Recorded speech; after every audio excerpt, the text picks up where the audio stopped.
할렐루야. 오늘 또 하나님의 은혜와 평강이 여러분 가운데 함께하기를 축복합니다. 오늘도 주신 말씀을 통해서 나에게 주시는 하나님의 음성을 듣는 은혜로운 시간이 되기를 축복합니다. 이 시간 하나님께서 우리에게 허락해 주신 말씀은 느헤미야 7장 61절에서 73절 말씀입니다. 이 밖에 델멜라와 델하르사와 그룹과 앗돈과 임멜 등 여러 곳에서 사람들이 왔지만 가문이 밝혀지지 않아서 그들이 이스라엘의 자손인지 아닌지는 알 길이 없었다. 그들은 들라야 자손과 도비야 자손과 느고다 자손인데 모두 642명이다. 제사장 가문 가운데에는 호바야 자손과 학고스 자손과 바르실레 자손도 있는데 이들 가운데에서 바르실레는 길르앗 지방 사람인 바르실레 집안으로 장가를 들어서 장인의 이름을 이어받은 사람이다. 족보를 뒤져보았지만 그들은 그 조상이 확인되지 않았으므로 제사장 직분을 맡기에는 적합하지 않다고 생각해서 그 직분을 맡지 못하게 하였다. 유다 총독은 그들에게 우림과 둠빔을 가지고 판결을 내릴 제사장이 나타날 때까지는 가장 거룩한 음식은 먹지 말라고 명령하였다.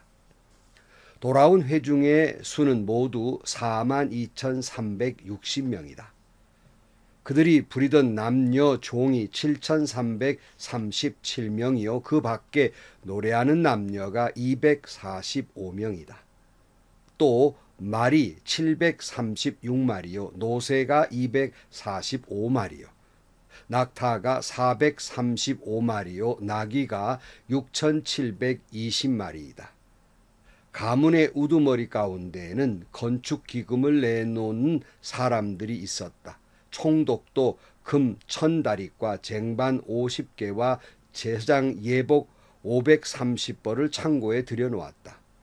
각 가문의 우두머리들이 공사를 위하여 창고에 바친 것은 금이 20,000다릭이요 은이 2,200만회였다. 나머지 백성이 바친 것은 금이 20,000다릭이요 은이 2,000만회요 제사장의 예복이 67벌이다. 제사장들과 레위 사람들과 성전 문지기들과 노래하는 사람들과 백성 가운데 일부와 성전 막 일꾼들과 나머지 이스라엘 사람들은 저마다 고향의 자리를 잡았다. 이스라엘 자손이 그렇게 여러 마을에 흩어져서 살고 있었다. 7째 달이 되었을 때. 아멘. 자, 하나님께서 느헤미야의 마음을 감동시켜서 새로 이제 재건된 예루살렘 성에서 살 사람들의 명단을 작성케 했습니다. 이스라엘 사람들이 바벨론 포로로 끌려가서 이제 3번에 걸쳐서 돌아오게 되는데 그 중에 1차 귀환의 명단을 이제 기록하고 있고 계보별 족보로 이제 기록하고 있습니다. 자, 그런데 이게 계보나 족보가 애매한 사람들이 있단 말이죠. 이 사람이 정말 이스라엘 사람인지 아닌지, 그러니까 바벨론 포로로 돌아왔을 때 그냥 같이 어울려서 돌아왔는데 정말 이스라엘 사람이어서 돌아왔는지 아닌지가 구분되기가 어려운 사람들이 있었습니다. 61절입니다. 이 밖에 델멜라와 델하르사와 그룹과 앗돈과 임멜 등 여러 곳에서 사람들이 왔지만 가문이 밝혀지지 않아서 그들이 이스라엘의 자손인지 아닌지 알 길이 없었다. 그들은 들라야 자손과 도비야 자손과 느고다 자손인데 모두 642명이다. 그러니까 바벨론 도시인 델멜라오고 델하르사와 그룹과 앗돈과 임멜 등 이런 곳에서 이스라엘 백성이 귀환할 때 같이 온 사람들인데 뭐 자신들도 이스라엘 자손이라고 해서 돌아왔겠죠. 그런데 이들 가운데에서 가문인 사람인지 아닌지 불분명하더라는 말씀입니다. 그런데 글라야 자손과 도비야 자손과 느고다 자손들인데 이들의 수가 무려 640명이나 된 많은 수의 사람들이었습니다. 이들은 과연 이스라엘 사람인지 아닌지 또는 이스라엘 사람이었다면 왜 자기의 가문을 잃어버렸을까? 아마 이스라엘 사람이었다면 너무 포로 생활을 오래 하다 보니까 뭐 이스라엘 이제 유다가 무너져 버렸는데 무슨 가문이 무슨 필요가 있겠나 하는 생각을 가지고 아이들한테 가르치도 않았을 것이고 자신들도 아마 잊어버렸으리라고 생각을 합니다. 요즘 국회의 그 논란거리 중에 하나가 일제시대 때 우리 조선 사람들의 국적이 일본인이었다 아니었다 하고 옥신각신하는 걸 본 적이 있습니다. 일제강점기 때 이 한반도가 일본이었고 조선인들의 국적은 일본인이었다는 것입니다. 그 한 예로 송기정 선수가 일본인으로 일장기를 가슴에 달고 올림픽에 출전하지 아니했느냐 이런 주장하는 분이 계셔서 장관이 된다는 사람이 이때 그분에게 어느 국회의원이 물었습니다. 그렇다면 당신 아버지도 그때 태어난 사람인데 그러면 당신 아버지도 일본인인가? 이렇게 물으니까 대답을 못하고 얼버무리는 것을 보았습니다. 어떤 면에서 뭐 전적으로 틀렸다고는 볼 수 없지만 우리는 결코 우리가 조선 사람이라고 하는 정체성을 잃은 적이 없고 그 누구도 우리가 그 당시에 일본인이라고 생각한 사람도 없었을 것입니다. 물론 뭐 요즘 뉴라이트라고 하는 분들은 그런 생각을 했을지 모르지만 정상적인 사람이라면 아마 그런 생각을 하지 않았으리라고 생각을 해요. 요즘 걱정거리 가운데 하나는 오늘 한국 개신교회가 비웃음거리가 되는 것 가운데 하나는 한국 교회의 보수 성향을 가지신 목사님, 장로님들 속에 뭐 다 생각이 다르니까요. 근데 이분들 속에 뉴라이트들이 있고 이들이 목소리를 자꾸 높여가니까 한국 개신교가 더 조롱거리가 되고 배척의 대상이 되고 있다는 것도 부인할 수 없는 현실입니다.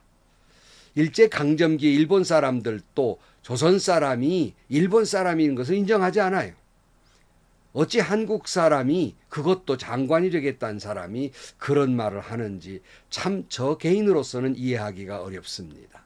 물론 일제강점기 때 우리들을 일본인들 발 아래 놓기 위해서 황국식민 정책을 써서 이런 표현을 쓴 적도 있습니다만은 그렇다고 해서 우리 스스로가 일본인이라고 인정하는 꼴은 개탄스러운 일이 아닐 수 없습니다.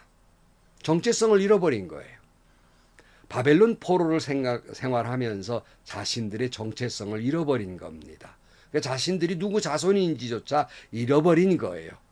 똑같은 말로 그들이 바벨론 포로 생활했다고 사람들이 국적이 바벨론일 수는 없는 거 아닙니까? 요즘 젊은이들에게 성씨를 말할 때 뭐 본관이 어디인가 물어보면 본관이라는 말이 무슨 말인지도 모르고 자기가 무슨 족속인지도 알지 못하는 사람들이 많을 거예요. 이처럼 바벨론 포로로 돌아온 사람들이 자기가 누구인지 어느 자손인지 불분명하고 또 그 기록을 찾아보아도 볼 수가 없으니 난처한 입장이 됐단 말씀이에요. 게다가 제사장이 되겠다는 사람들 가운데 이런 사람들이 있으니 참 곤란스러운 일이에요. 63절 말씀입니다. 제사장 가문 가운데 호바야 자손과 학고스 자손과 바르실레 자손도 있는데 이들 가운데에서 바르실레는 길르앗 지방 사람이 바르실레 집안으로 장가들어서 장인의 이름을 이어받은 사람이다.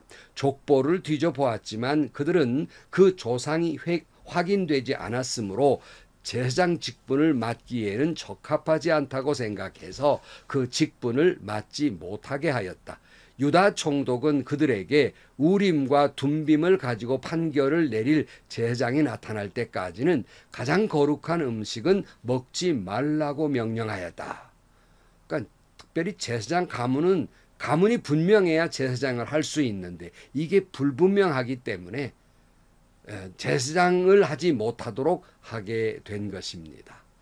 모든 직분은 다 소중합니다. 그러나 특별히 제사장의 직분은 아무나 할 수 없는 일이 아니겠습니까? 그런데 제 자신도 목사이지만 목사가 될 만한 자격이 있는 사람이 목사가 돼야 되는데 장로가 될 만한 자격이 있는 사람이 장로가 돼야 되는데 목사가 될 만한 자격도 없고 믿음도 없고 장로가 될 만한 인격도 없고 믿음도 없는 사람이 목사 되고 장로 되니까 교회를 힘들게 만들고 성도들을 힘들게 만들고 자기 자신도 그걸 견뎌내려니까 너무 힘들게 만드는 일이 많이 있습니다. 그런 거로 우리는 느헤미야처럼 신중하고 또 신중해야 됩니다. 다 사명감 있다고 목사 됩니까? 장로 됩니까? 그럴 수 있는 게 아니에요. 근데 참 어려운 것은 옥석을 가리기가 여간 힘든 일이 아니라는 말입니다. 그러므로 신중하고 신중해야 돼요. 목사가 되려는 자기 자신도, 장로가 되려는 자기 자신도, 또 뿐만 아니라 목사를 세우려는 사람도, 장로를 세우려는 사람도 내 편이니까 무조건 지지해주고 찍어주고, 저 편이니까 무조건 안 된다고 반대하고 비토할 것이 아니라 그 기준이 내가 아니라 하나님이 되어서 하나님 보시기에 하나님이 기뻐하는 사람인가, 하나님이 흡족해야 하는 사람인가, 누가 보아도 그런 사람이라면 나하고 좀 불편한 관계가 있더라도 세워가야 하지 않겠습니까? 하나님 마음에 든 사람을 세워가야 하지 않겠습니까? 근데 교회마다 그러질 못한단 말이에요. 그러다 보니까 교회가 어지러워지고 상처가 되고 비웃음거리, 조롱거리가 되고 많은 것입니다. 느헤미야는 66절에 69절까지 회중의 수는, 여기 66절에 돌아온 회중의 수는 모두 42,360명이다. 그들이 부리던 남녀 종이 7,337명이요. 그 밖에 노래하는 남녀가 245명이다. 또 말이 736마리요. 노새가 245마리요. 낙타가 435마리요. 나귀가 6,720마리다. 그러니까 돌아온 사람의 숫자가 그 42,360명이에요. 그런데 게다가 또 남녀노소 숫자에다가 짐승의 숫자까지 다 기록하고 있습니다. 지난 시간에도 말씀을 같이 나누었습니다마는 하나님은 짐승의 수까지 기억하고 계시는데 어찌 그 사랑하는 저와 여러분을 기억하시지 않겠습니까? 우리를 사랑하시기에 우리를 지금도 지켜보고 계시고 보호하고 계시며 인도하고 계시고 역사하고 계시는 거예요. 그러므로 오늘 또 내게 일어난 모든 일은 하나님의 사랑 안에 있는 일이고 하나님의 역사 안에 있는 일이에요. 내 마음이 들든 들지 않든, 내가 성공의 길이 있든 실패의 길이 있든 그건 상관없습니다. 여전히 하나님 사랑 안에 있고 여전히 하나님 역사 아래 있는 것입니다. 그래서 내 주여 뜻대로 하옵소서라고 찬양하지 않습니까?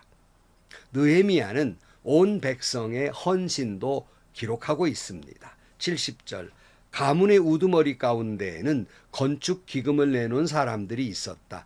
총독도 금 1000다리과 쟁반 50개와 제사장 예복 530벌을 창고에 들여놓았다. 각 가문의 우두머리들이 공사를 위하여 창고에 바친 것은 금이 2만 다리기요 은이 2200만회였다. 나머지 백성이 바친 것은 금이 2만 다리기요 은이 2000만회요 제사장의 예복이 67벌이다.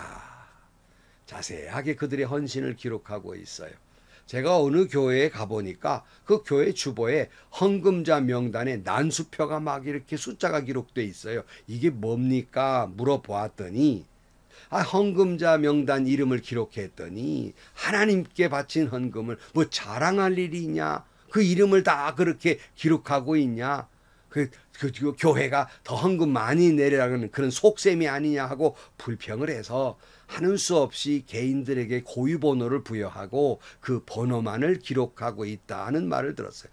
왜 또 그건 또 왜 기록하냐 그랬더니 그래도 영수증처럼 당신이 헌금이 교회에 잘 들어왔다고 하는 걸 보여주기 위해서 그렇게 하고 있다. 이렇게 이야기하는 걸 들었습니다. 참 어렵습니다. 불평하는 사람들, 이 사람들 여러분 헌금을 한 사람이겠습니까? 안 한 사람이겠습니까? 여러분 대답을 들을 필요도 없지요. 자기는 하기 싫고 남이 헌금해서 이름 나온 것도 싫고 이 참 나쁜 심보 아닙니까? 느헤미야는 성벽 건축 헌금을 드린 사람들의 개요를 기록하고 있습니다. 하나님의 교회는 성도들의 헌신으로 이루어지는 것입니다. 그러니까 교회는 믿음의 공동체요, 예수님의 보혈로 이루어진 생명의 공동체요, 헌신의 공동체인 것입니다. 73절입니다. 제사장들과 레위 사람들과 성전 문지기들과 노래하는 사람들과 백성 가운데에 일부 성전 막 일꾼들과 나머지 이스라엘 사람들은 저마다 고향의 자리를 잡았다. 이스라엘 자손이 그렇게 여러 마을에 흩어져서 살고 있었다. 7째 달이 되었을 때 그랬어요. 다 이제 제자리를 찾아간 거예요. 숫자가 이제 개요가 나왔고 그들이 살 수 있는 데들을 마련해서 다 제자리에 가게 됩니다. 누가 그러더라고요. 얼굴이 잘생겼다 못생겼다 하는 것은 균형이 잡혔다 하는 걸 이야기한다는 거예요. 균형이 잘 잡히면 다 예쁘게 보인다는 것입니다. 하나님의 명령에 따라 내가 있어야 할 자리가 있습니다. 가정에서도 직장에서도 헌신을 감당해야 할 모두의 각자의 자리가 있는 거예요. 그러니까 교회에서도 하나님이 내게 주신 사명의 자리가 있습니다. 여러분에게 묻습니다. 여러분은 지금 제자리에 있습니까? 남편의 자리, 아내의 자리, 학생의 자리, 군인의 자리, 그 자리에서 최선을 다하고 사명을 잘 감당하고 있습니까? 교회에서도 목사의 자리, 장로의 자리, 권사의 자리, 집사의 자리, 이건 결코 높고 낮음의 자리가 아닙니다. 헌신과 희생하는 자리이고 주님의 이름으로 죽어야 할 자리들인데, 용서하고 사랑해야 할 자리들인데, 여러분은 하나님이신 그 자리, 그 사명의 자리를 잘 감당하고 계십니까? 그 자리에 떠나 있는 건 아닙니까? 외면하고 있는 건 아닙니까? 잘못 그 자리에 사용하고 있는 건 아닙니까? 오늘 또 우리는 하나님의 자녀로서 정체성을 잊지 말아야 됩니다. 그리고 하나님이 나에게 있으라 한 그 자리에 최선을 다해서 사명을 잘 감당하시기를 축복합니다. 제가 이리신광교회에서 참 어렵고 힘든 제가 섬겼던 교회에 오면서 하나님께 드린 기도가 있습니다. 여러 번 소개해드렸습니다마는 제가 이렇게 기도했습니다. 하나님, 제게 어느 크고 아름다운 정원에 사랑받는 꽃으로 피어 있으라고 한다면 그곳에서도 최선을 다해 하늘을 우러러 주님을 찬양하며 꽃피우고 있겠습니다. 그러나 하나님이 제게 아무도 보아주지 않는 너무 후미진 산모퉁이의 그늘진 곳에 이름 모를 들꽃으로 피어 있으라 한다 할지라도 최선을 다해서 하늘을 우러러 주님을 찬양하며 꽃피우고 있겠습니다. 성도 여러분, 여러분도 하나님이 있으라 한 자리가 있어요. 그 자리가 어떤 자리이든지 간에 사랑받는 자리이든 아무도 봐주지 않는 자리이든 그 자리에서 최선을 다해서 주님을 찬양하며 아름다운 믿음의 꽃을 피우며 서 있는 여러분들이 되시기를 주의 이름으로 간절히 축원합니다. 기도하시겠습니다. 하나님 아버지, 저희들 우리 자신의 정체성을 잊지 않게 하시고 거룩한 백성이요 왕 같은 제사장임을 잊지 않게 하시고 주님이 있으란 그 자리에 최선을 다해서 주님을 우러러 찬양하며 주께 영광을 돌리며 살아가는 저희 모두가 되게 하여 주옵소서. 예수님의 이름으로 기도하옵나이다. 아멘. 성도 여러분, 사람에게는 각자 제자리가 있습니다. 근데 제자리 이상을 가려는 사람이 있어서 문제이기도 하지만 하나님이 있으라 한 그 자리가 다 몫이 있어요.